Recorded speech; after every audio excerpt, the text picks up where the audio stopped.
Hey guys, how's it going? This is HelpfulLockPicker here. In today's video, what we're going to do is we're going to pick and decode this massive Brinks 60mm laminated padlock.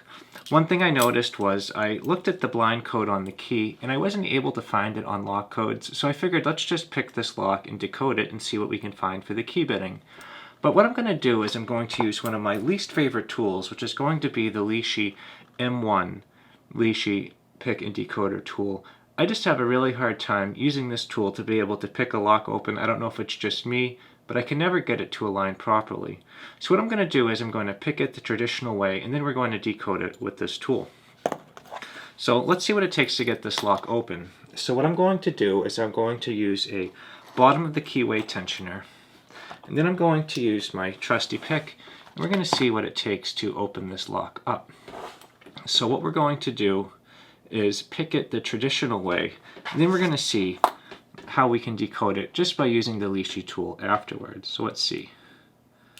Hit 1, 2, 3, 4, got a little click, 3, and the lock is now opened up. So it's not a very hard pick, and it's going to be a lock that's not going to be something that's going to be too hard to pick open. But now what we can do is let's start to decode it. One thing I need to do is just be careful that I do not let the lock back up on itself. So what I'm going to do is I'm just going to try to hold the plug turned over with this top of the keyway tensioner for just a moment here.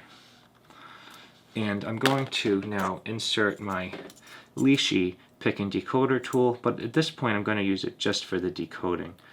So I'm going to now start to insert the tool, and as it starts to insert, I'm going to now drop out the tension wrench and now let's slide the tool on down. Now with the lock in the picked position or the bitted position, we can start to decode this lock together. So let's take a look right here. We can see that the blind code is going to be H2011. That's what the bitting is going to look like. So let's see what we're going to find for an actual code. So running through, we're going to start off with pin 1, and we're going to get a 6.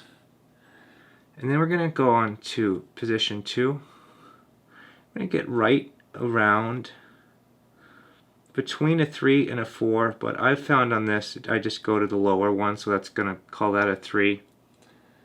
And then we're going to go over to the next position in 3, going to land right on a 0. And then we're going to go to the 4th position, and we are landing right about on, let's see, on the 1, between the 1 and the 2.